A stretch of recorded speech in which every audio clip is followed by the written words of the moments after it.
let's talk about, let's look at some of the math involved with working for somebody else, okay?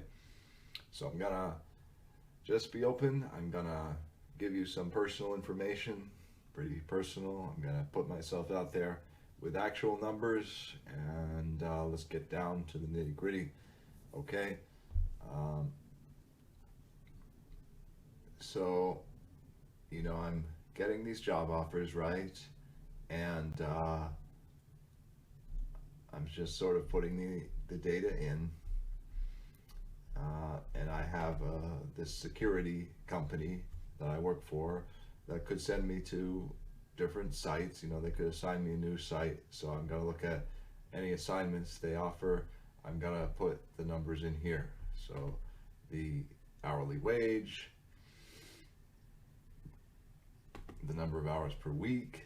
By the way, it's not profitable for me to leave the city of Seattle, where the minimum wage is much higher than the rest of the area.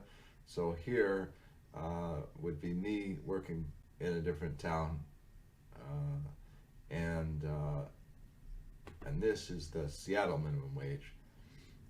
So even though this is a restaurant, they're not allowed to do the whole restaurant minimum wage thing. They have to pay me $16.62 an hour. So this was just a guy, who called. I didn't put in for a driver position, by the way. He called me. I put in for a manager position at another location, called me, and I'm estimating that as a delivery driver, you probably work about 5 4-hour shifts in a given week. So I'm estimating you get 20 hours a week delivering pizza.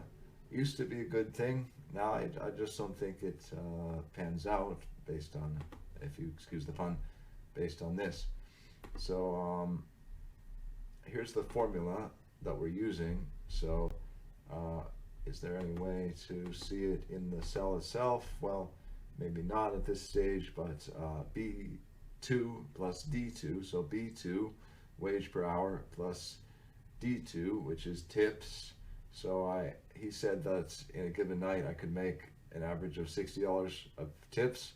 So that amounts to about $15 an hour in tips. So we've added the tips to the wage here, B2 here, right? Added to this, and then multiplied by this column, C, the number of hours we're going to be working in the given week. And then I added 0.83. So I determined that I make 83% of my paycheck at this time. That's for one particular employer. So that's not exactly how taxes work and how IRS works. So in the United States, the IRS has a tiered tax system that's kind of complicated. So a better way is also to get, just an estimate at a tax calculator.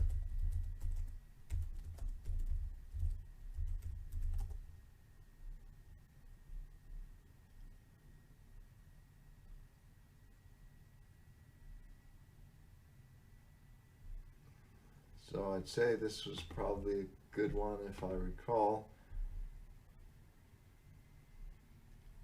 And then we just go through the wizard and household income. They're looking for annual. So if you don't have annual, just sum it up, the number of weeks you work in a year. Anywhere from, a lot of people work 50 to 52 weeks. A lot of people work 52 weeks a year. Okay, just sum it up by multiplying, your hourly salary by the number of weeks, or your weekly earnings by the number of weeks, and so on, and doing from there. But for me, I've determined that I get to keep 83% of my income at this time. So it's an estimate, because as I said, it probably varies by the job, but it also is dependent on income. So with a 30 grand category and no income tax in Washington, I think it's accurate to say 83%. Don't quote me on that. I think it's accurate. So anyway,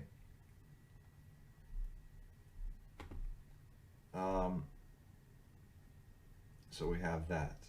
I don't remember why I put monthly in here. Oh, yeah, you want monthly. So obviously, if you're paid by the week, you want to know the frequency you're paid by. I'm paid by the week at this time. Anyway, so that's right, times 4, right? Just this times 4.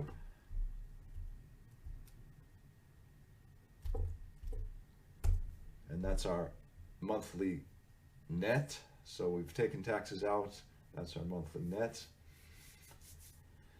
And here, at the straw factory, so we'll get to that in a minute. So let's take a look at our budget, right? So that's sort of a theoretical budget, but my actual budget is here. And I've put a lot of extra calculations here that I was working on. Don't pay attention to that, just look at the basics.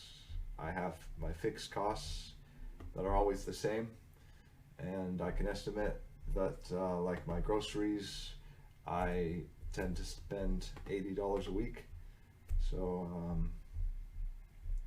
I can estimate that it would come to $320 a month for groceries, right?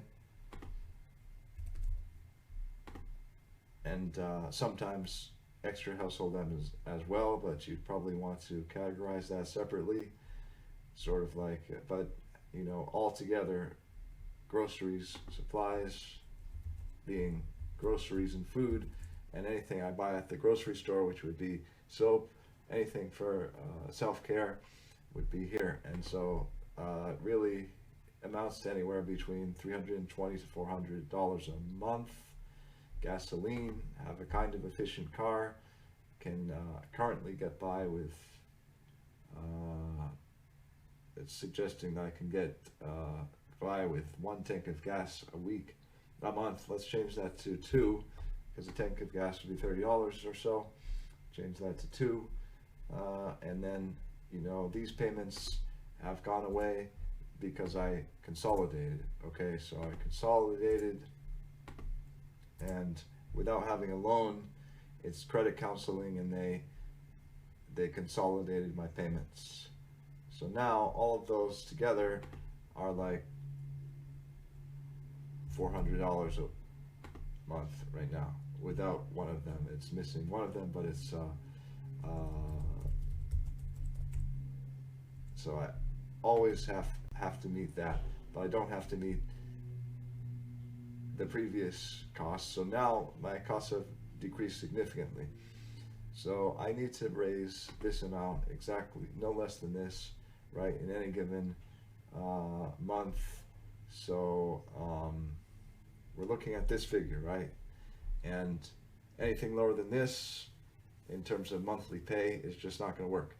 So although we might sometimes need to get a job in a short time just to get an income going, to where some people might even have to go with this Domino's, and even though I have a new car and it's a VW, they might have to go with that. You think, right? Sometimes. But honestly, I'm driving a VW, and if I start to have pizza in there, it smells terrible. Can't get the smell out, and that's like, a significant, right, deduction for the car, a significant,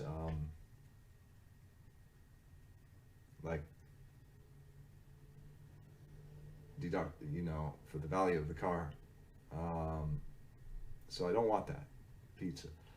As soon as you start delivering pizza or something, you honestly, go to the bottom rung. I have a college degree, working on a master's degree. If I start delivering pizza in a nice car, my self-esteem is ruined, so this I wouldn't do. This was a random guy calling me.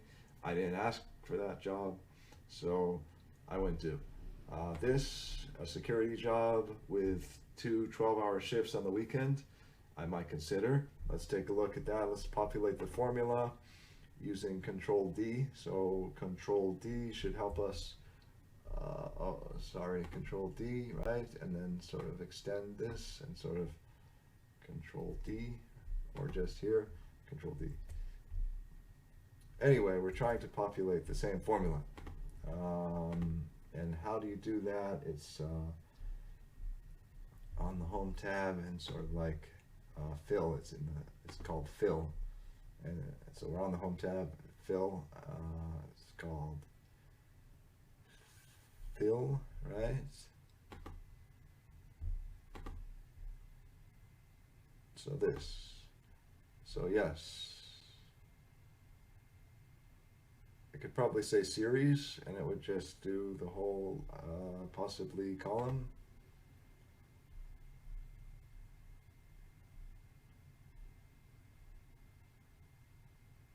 But I'm not going to try that. I'm just going to go to fill here, go to down, and it says 15.2, so something's wrong with this.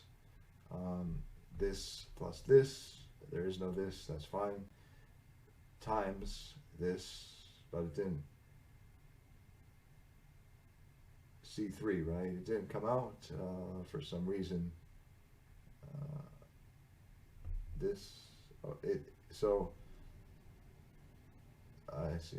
So it kind of screwed up. But anyway, we'll just take the tip out of there because there's no tip on this one. And that should fix us, right? Take the tip out. So this times this times this, right?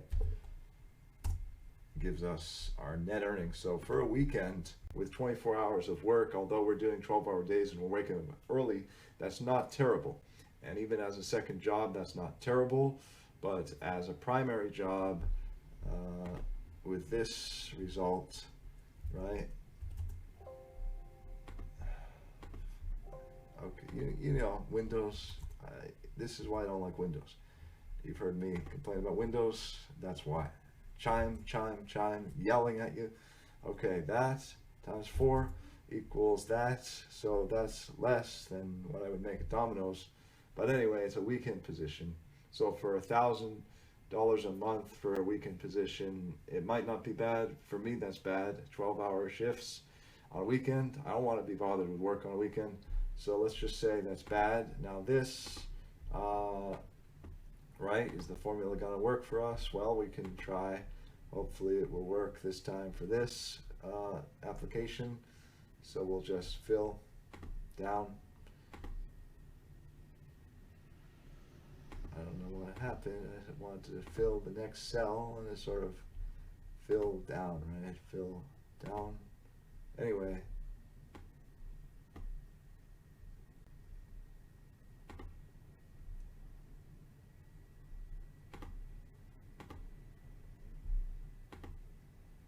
Anyway, sometimes it's best to just, I mean, you can get your formulas. I will get the computer skills to get the formulas correct. I don't have them now, so I'll do what I can with what I have. So I'll take this hourly salary times number of hours. So this is actually, you work five 12-hour shifts in a row. So that, you know, amounts to kind of a bigger check. And I'm going to assume that we're in the same income bracket. But maybe not. We might be actually earning 87% of our income. I'll say we earn 83% of our income, just for the sake of it. And then, so we're at 747 now per month, per week. So the monthly. So I put that in the wrong place. Obviously, if we move this over here, right? Control X, move it over here, copy and paste, and that's that. And then just times 4. It just yells at you. It's just so loud, and you can change the tone of it maybe, but that's Bill Gates on, you know, yelling at you. You don't want to work for Bill Gates either, by the way. Okay, that 2988, is that enough? 2988 would come up here to the, and yes, 2988 would do it. So yes, I could work at the straw factory and maintain my life if it came to that. Now, when I did work at the straw factory, my costs were significantly lower. I had an old car, I didn't have a car payment, and my rent was like half. So it was actually potentially a good opportunity if you can move fast, and let's talk about that. Okay? So every minute the extruder is putting out enough straws for one bundle. It's 100 straws actually. Puts it out in 1 minute. So we know that our actions per hour are 60, our units per hour are 60, and so we're packing 60 an hour. And then on top of that, about 5 times an hour, depending on the quantity of the job that we pack into the carton, we pack 5 in some cases. So every 20 minutes, or every 5 minutes actually, 20 times an hour, we're creating a bundle. We're putting the bundles into a carton. We're taping up that carton. We take that carton to the pallet, and then we have to also build more cartons, build more boxes as the shift goes on. We have to continuously build boxes. So we're looking at least 80 actions per hour that we have to do for just $15 an hour.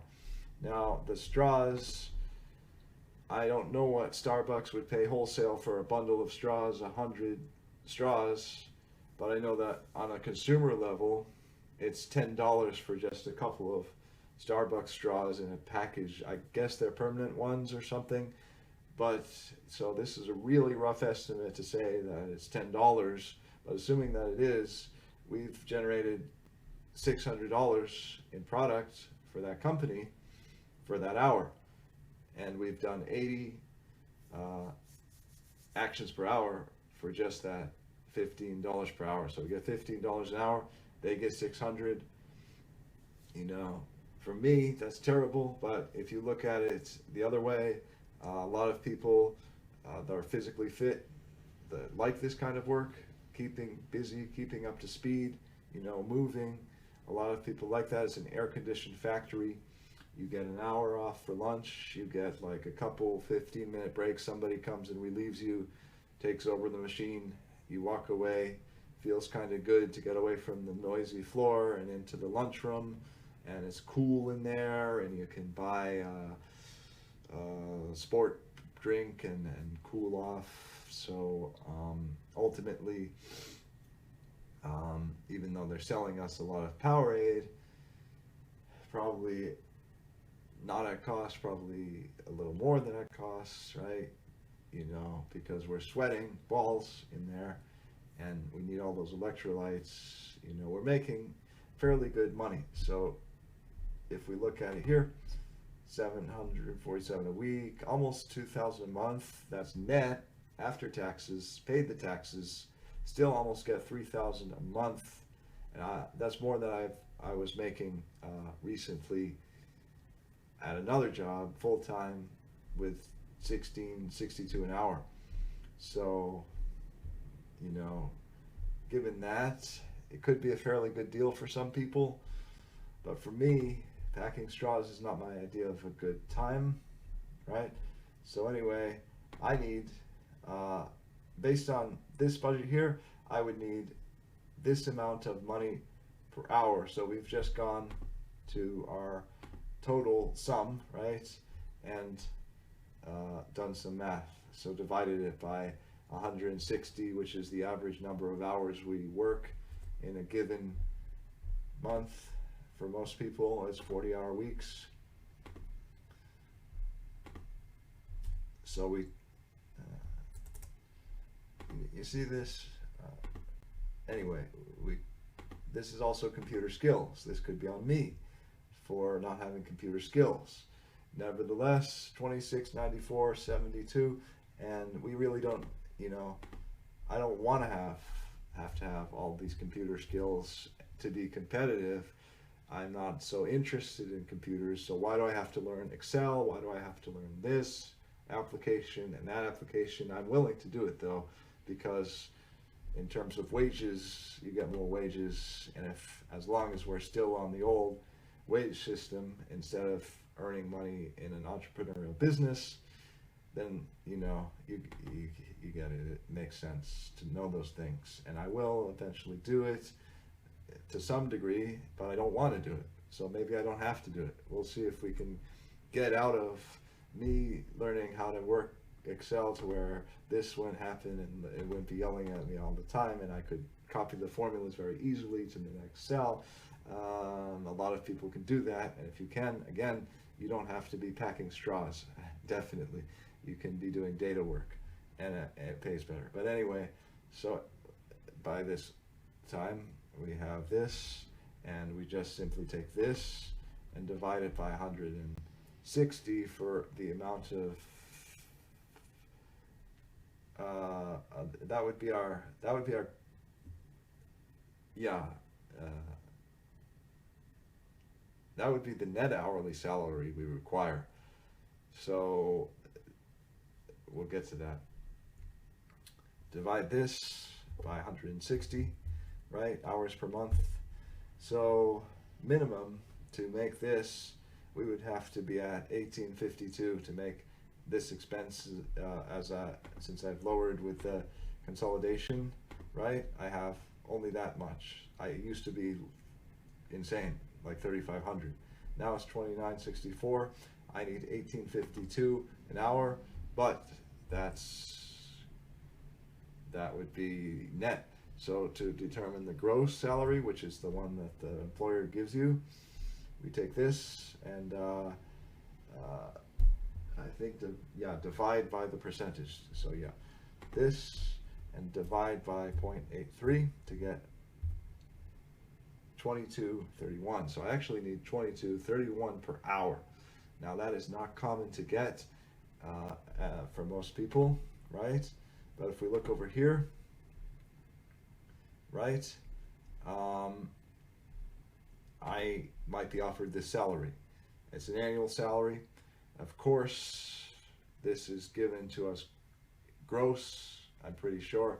For the net, we would have to come up to this nerd wallet, put in 51,000, right, and get information about what our taxes would be, and so on. And on January 1st, I was this age, and so on, and no dependents, and so on, and no that, and so on, that, and so on. And by the way, a lot of people don't have that, by the way. So we're looking at $12,000 in taxes. Oh, they don't make it easy. Okay, so I have to minus off, subtract 12,400 from this. So I come back here.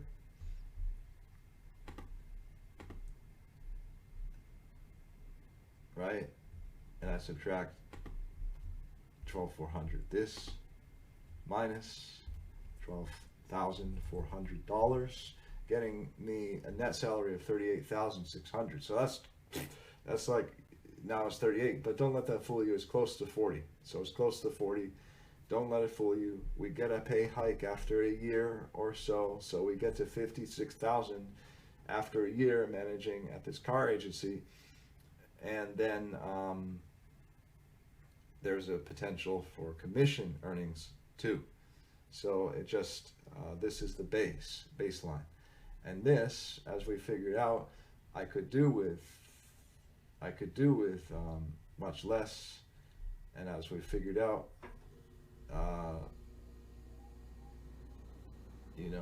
so here, people could get tripped up about those 9 hours of overtime that because we're now exempt, we're not getting paid for, right? In terms of like we're making 20, and it's not 22, it's not quite 22, it's 20, but you have to remember, like, time is free, entrepreneurs work for free, so we're not going to get hung up about being in the office 9 extra hours, okay? We take lunch breaks, we don't necessarily mind the work, there's downtime, there's quiet time.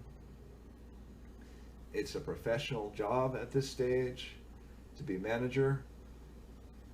So it's actually not a bad deal. And now if you only look at this and you say, I'm not making the 22 an hour, and you're pear-headed like that, okay, that's fine. We could go about it that way too. We could say, I won't work for less than 22 an hour or 25 an hour, and we could find those jobs. They're there, but now we may have to get some extra qualifications that we don't currently have. So here's a book that I recommend, that I will put the link for, and this book will talk about this whole thing, and it will talk about the concept of making a living versus making a dime. And there's a book by that title, Making a Living versus Making a Dime. But this is the book I recommend, this is the book I read, and this is where that concept came from. In addition, if you're tired of working for wages, then we get to entrepreneurial pursuits. So I have some distributorships, one of them being Amway. I'm currently involved with Amway.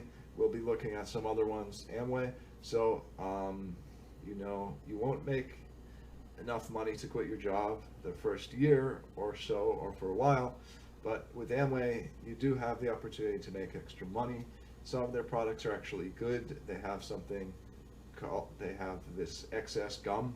So the gum has vitamin B in it. I have to check to see if it's vegan. Let's take a look. Is it vegan?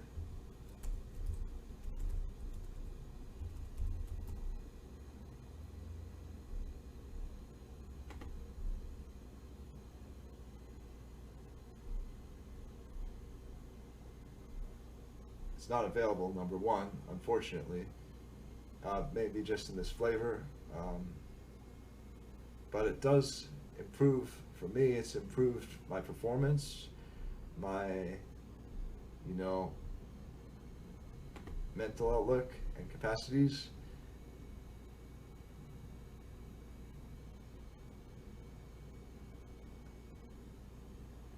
So from this, is it vegan? We don't know. Does it contain caffeine? No. Does it contain, so it's vitamin B. Often vitamin B is sourced from meat products, but I would think it probably is. So for me, being vegan and kind of orthodox vegan, might say no. But there's some other products that Amway has, like this kombucha, right?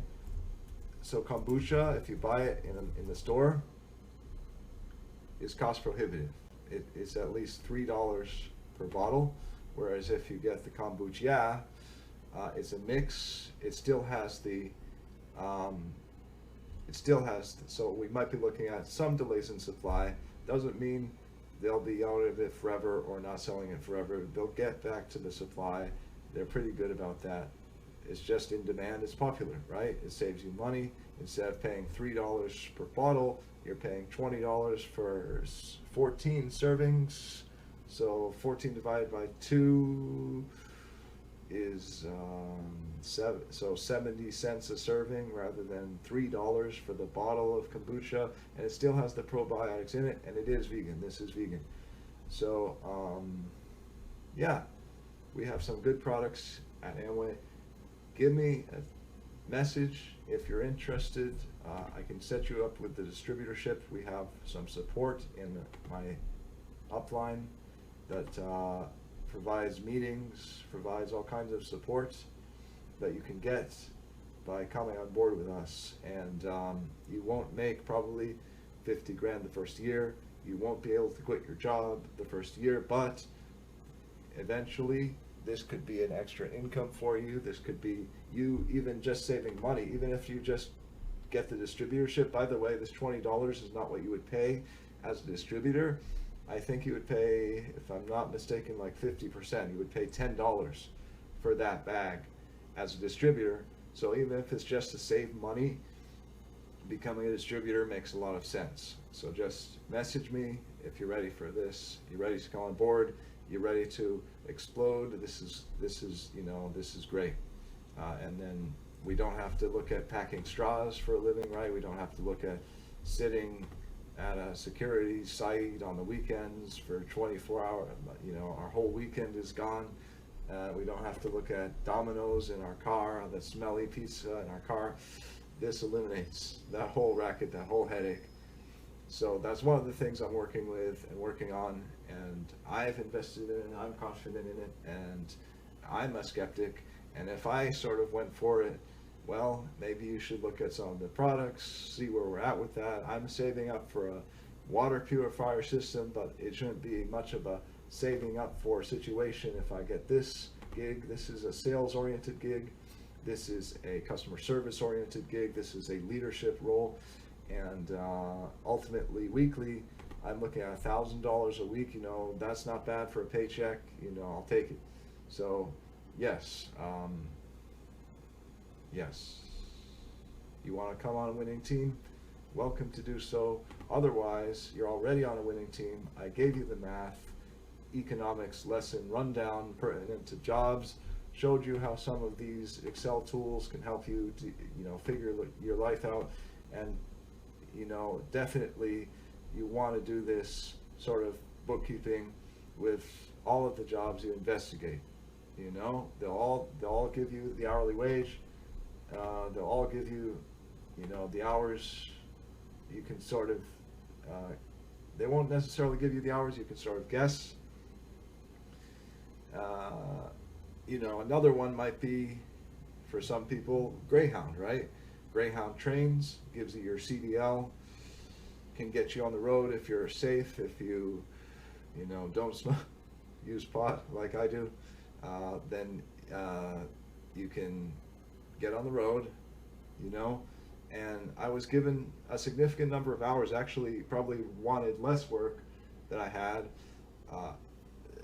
You know, when I was at Greyhound, I was earning significant paychecks, and with something called second rest penalty, which the union requires Greyhound to pay when you are assigned to a terminal outside your home domicile terminal, right, where you're normally based, and you go outside of there and you're off, you're not on a route that pertains to your base, then you start making money at hotels. It's called second rest penalty, and you just get this extra per diem money, and you file for it. You have to fax it in or something. You give it to the manager or supervisor at Greyhound at your site, and they send it in. So Greyhound is another thing. Becoming a bus driver, it's not that involved, it's not that complicated, but you do have to learn how to drive a bus. You are in charge of 50 plus lives, so you must be careful, you must be safe, you know, and that's a good job for some people. Then truck driver, if you don't want human cargo, as they say, talking freight, then truck driver. But with truck driver, you either have to pay your own way, or you work for a company like Swift, where they work out the deal that they pay your training if you're there a certain while, a certain amount of time. But a lot of people don't like that deal, or Swift, or those companies that hire them that way. A lot of people do, though. So check into that. Those are ways you could make more money. In trucking, you're paid by the mile. It ultimately amounts to good earnings. They're not gonna pay you this $16.62 an hour for driving a big old truck. Okay, so these are some of the things for me that have been, you know, helpful to think about with jobs and economics. And so just, yeah, we'll have more lifestyle, economics, and business tips right here.